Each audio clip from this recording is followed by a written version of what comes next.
आज है हमारे साथ UIDAI के सीईओ डॉक्टर अजय भूषण पांडे। तो आइए उनके साथ बात करते हैं। तो क्या फ़ैसला लिया है अथॉरिटी ने फेस रिकॉग्निशन को लेकर? देखिए, फेस रिकॉग्निशन एक यूनिक टेक्नोलॉजी है। तो अब है कि अगर हम इसके पहले हमने ये भी देखा है कि ख़ास करके जो सीनियर सिटीजन्स हैं या जो काम करने वाले जो मैनुअल वर्क करते हैं, तो उनके अगर फिंगरप्रिंट के अगर निशान अगर कमज़ोर हो गए हैं, अगर घिस गए हैं, तो उन्हें दिक्कत हुआ करती थी कि वो अपना अंगूठा लगाते थे तो उनका ऑथेंटिकेट हो नहीं पाता था। अब बहुत जगहों से ये शिकायतें आ रही थी कि उनको जो है सो जो सुविधा मिलनी चाहिए वो सुविधा मिल नहीं रही थी। जैसे कहीं पर राशन के दुकान पे गए और अगर अंगूठा अगर घिसा हुआ है तो अब उनका ऑथेंटिकेट तो हो नहीं रहा था। इस कारण से उन सब लोगों को दिक्कतों का सामना करना पड़ रहा था। उसी तरीके से जो हमारे सीनियर सिटीजन थे, जो पेंशनर्स हैं, अगर वो बैंक में गए और बैंक में जाकर के अगर अपने को ऑथेंटिकेट करना चाह रहे हैं, तो अगर फिंगरप्रिंट अगर थोड़ा सा कमज़ोर है तो हो नहीं पा रहा था। तो अब हम लोगों ने ये किया है कि अगर फिंगरप्रिंट के साथ उनका एक फ़ोटो भी कैप्चर होगा वहाँ पर, और फ़ोटो कैप्चर करने का बड़ा एक सरल तरीका है कि जितने भी मोबाइल फ़ोन के कैमरे हैं उसमें भी फ़ोटो कैप्चर की सुविधा है, या जितने भी लैपटॉप हैं या कंप्यूटर है उस सब में एक कैमरा होता ही है। उसी कैमरे से कोई अगर अलग तरह के कैमरे की ज़रूरत नहीं है।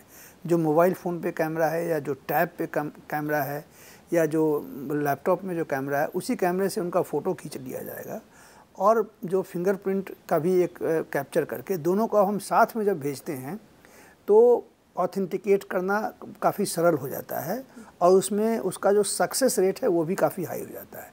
तो पर्टिकुलरली ये जो फेस ऑथेंटिकेशन जो टेक्नोलॉजी है, इससे सबसे ज़्यादा फ़ायदा जिन लोगों के उंगलियों के निशान थोड़े कमज़ोर हो गए हैं और जिससे उन्हें काफ़ी दिक्कत होती थी, उन सब लोगों को फ़ायदा होगा। तो क्या उपभोक्ताओं के लिए ये पूरी तरह सुरक्षित है? देखिए, इससे तो सुरक्षा और बढ़ती है, क्योंकि ये जब हम फेस कैप्चर करते हैं तो और उंगलियों के निशान के साथ फेस कैप्चर करते हैं, तो आपने देखा होगा कि ये एक एडिशनल फैक्टर ऑफ ऑथेंटिकेशन है। जैसे आप बैंक में कभी आपने जब कोई ट्रांजैक्शन करते हैं तो पहले आपको याद होगा कि आप सिर्फ यूज़र नेम और पासवर्ड पे हो जाता था। अब उसके बाद से बैंक ने अगर OTP भेजना शुरू किया तो ये एक एडिशनल फैक्टर ऑफ ऑथेंटिकेशन है। तो पहले जो काम सिर्फ जो है सो आधार नंबर और फिंगरप्रिंट के बेस पे होता था, अब हम चूँकि फेस भी ले रहे हैं तो इससे और सुरक्षा काफ़ी बढ़ जाती है, क्योंकि ये एक एडिशनल फैक्टर ऑफ ऑथेंटिकेशन है। तो ये किन-किन सर्विसेज पर लागू होगा? अभी हम इसको पूरे देश में फेज वाइज इसको हम लागू करेंगे, हमारा प्लान है।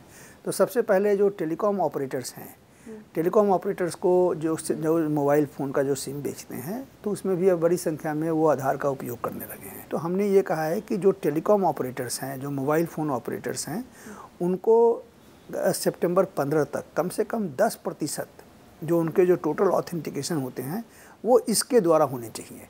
तो हमारा उद्देश्य यही है कि अगर हम 10% का ये लिमिट लगाते हैं तो कम से कम वो ये सुविधा लोगों को देना शुरू कर देंगे, क्योंकि हम तो हमारे सिस्टम में, हमारे यहाँ UIDAI में ये सिस्टम लग चुका है, लेकिन चूँकि अब फ्रंट एंड पे जहाँ पर कि वो सुविधा दे रहे हैं वहाँ पर ये फ़ोटो खींचने की सुविधा होनी चाहिए। तो इसलिए उनको अपने सॉफ्टवेयर में जो मोबाइल फ़ोन जहाँ पर वो बेच रहे हैं, सिम कार्ड बेच रहे हैं, वहाँ पर फ़ोटो उनको खींच करके हमारे पास भेजना होगा। इसलिए हमने कहा है कि 10% जो रिक्वेस्ट है वो ये फेस के साथ आना चाहिए। तो उसके बाद से फिर 15 सितंबर के बाद फिर हम लोग फिर रिव्यू करेंगे और उसके बाद से धीरे धीरे पहले तो टेलीकॉम सेक्टर में हम लागू करेंगे, उसके बाद से फिर बैंकिंग सेक्टर, फिर बाकी सर्विसेज में हम फेज वाइज लागू करेंगे। तो आधार की निजता को लेकर भी कई सवाल उठे हैं और डाटा को लेकर, तो इसके बारे में क्या कहना है आपका? देखिए, आधार तो मैं तो हमेशा से कह रहा हूँ कि आधार एक्ट निजता को काफ़ी प्राथमिकता देता है और ये एक मौलिक अधिकार है, एक फंडामेंटल अधिकार है, और उस फंडामेंटल अधिकार के साथ उसके जितने भी प्रोटेक्शन हैं वो सब प्रोटेक्शन हमारे आधार एक्ट में बिल्ट इन है। अभी जस्टिस श्री कृष्णा कमीशन ने भी जस्टिस श्री कृष्णा कमेटी ने भी आधार के बारे में कुछ सुझाव दिए हैं। उस सुझावों पर भी सरकार उस पर विचार करेगी और टेक्नोलॉजी वाइज और लॉ के हिसाब से इसके लिए जो भी करने की ज़रूरत है सब की जाएगी। और आधार एक्ट में इसको जो निजता को के लिए जो प्रोटेक्शन होना चाहिए, उसकी जो सुरक्षा होनी चाहिए, उसके सब प्रावधान है। इसके अलावा टेक्नोलॉजी एक ऐसा चीज़ है जिसमें कि ये हमेशा टेक्नोलॉजी में बदलाव आता रहता है। अब जैसे अभी देखें कि जैसे फिंगरप्रिंट टेक्नोलॉजी या फेस टेक्नोलॉजी आ गई, तो हमने फेस टेक्नोलॉजी को लगा करके इसको और हमने निजता का जो सवाल था उसको और दृढ़ किया है, हमने उसको और प्रोटेक्ट किया है, क्योंकि जिससे कि लोगों के फिंगरप्रिंट का मिसयूज ना हो पाए।